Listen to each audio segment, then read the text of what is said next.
Non-alcoholic fatty liver disease is now the most frequent chronic liver disease, thanks in part to our epidemic of obesity, now even seen in children. As many as nearly 78% of obese children may have fatty liver disease. Why do we care? Because a fatty liver can progress into fatty hepatitis, which can cause scarring and liver cirrhosis, which is bad enough without also causing you to develop liver cancer, too.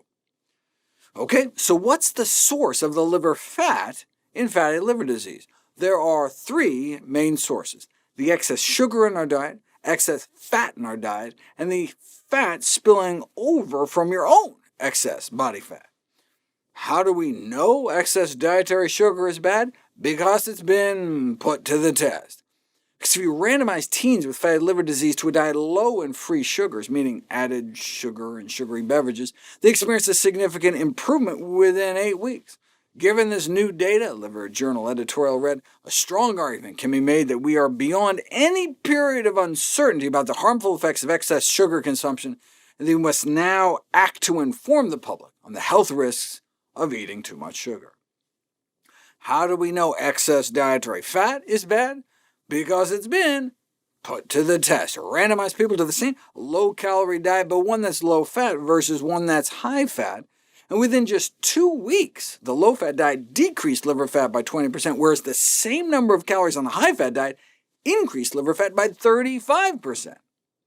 On the low-fat diet, insulin levels went down about 15%, and on the high-fat diet, insulin levels went up about 15%. Low-carb and ketogenic diet advocates are always talking about how you have to eat more fat, less carbs to keep your insulin levels down, but the exact opposite happens when it's actually put to the test. Even a single high-fat meal not only increases liver fat, but also insulin resistance. Within 4 hours, your whole body insulin sensitivity can drop by 25%, so your body has to pump out that much more insulin. As the accompanying editorial put it, a single fat dose packs a punch. So to help prevent or treat fatty liver disease, patients should limit or avoid eating fat-rich foods. While more long-term clinical trials are always needed, based on current evidence, we would recommend a diet low in fat, notably saturated fat, so low in meat, dairy, and junk, and low in refined carbs, notably soda. Saturated fat is not only more metabolically harmful for the human liver than unsaturated fat. Saturated fat is more harmful than straight sugar. If you overfeed people with 1,000 calories of saturated fat, like cheese and coconut oil, unsaturated fat, like nuts and olive oil, or sugar, like soda and candy, overeating 1,000 calories a day of anything isn't good for you, but the saturated fat increased liver fat 55%, significantly more than the unsaturated fats, with the candy coming in between.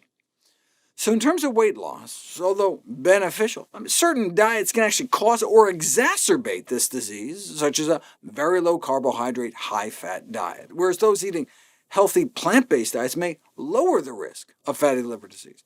For example, the consumption of legumes, beans, split peas, chickpeas, and lentils, is associated with a lower risk of fatty liver, up to 65% lower odds eating more beans. Now, in this study, they weren't looking at people eating strictly plant-based diets, just more or less so. It's harder to study those eating completely meat-free diets, since they currently represent just a small segment of the U.S. population. But what about Americans of Indian descent? Those originating from the Indian subcontinent are one of the fastest-growing ethnic groups in the United States, and they appear to largely retain their diets, with about the same percentage of vegetarians as in India, nearly 40%. We know in India itself, non-vegetarians, those who eat meat, are at significantly higher risk of fatty liver disease. In Taiwan, you see the same thing. Vegetarians at significantly lower risk. And even the vegetarians who are affected had significantly less liver scarring. Their data suggests that replacing a single serving of soy with a serving of meat or fish was associated with 12 to 13% increased risk of fatty liver disease. OK, but what about here in the United States? Eating vegetarian was associated with being slimmer, having better blood sugars, better cholesterol, and less than half the odds of fatty liver disease. You don't know if it's cause and effect, though, until you put it to the test. In an effort to reverse a fatty liver patient's inflammatory bowel disease with a plant-based diet, liver inflammation was dramatically improved. But he also lost 9 pounds in the first 11 days thanks to eating healthy. So it's hard to tease out the specific diet effects. In fact, you have to be careful about rapid weight loss, because all that extra fat being broken down can flood into the bloodstream and sometimes make things worse. So for fatty liver disease patients, losing like 3 pounds a week might be safer. Even though plant-based diets have yet to properly be put to the test in a randomized clinical trial for fatty liver disease, I would submit that they are still the best diet for fatty liver disease, not based on a single case report, but based on the fact that cardiovascular disease is the most common cause of death among patients with fatty liver disease, right? Not liver failure. And we do have randomized controlled trials proving that a healthy plant-based diet and lifestyle program can reverse heart disease, opening up arteries without drugs, without surgery, without stents.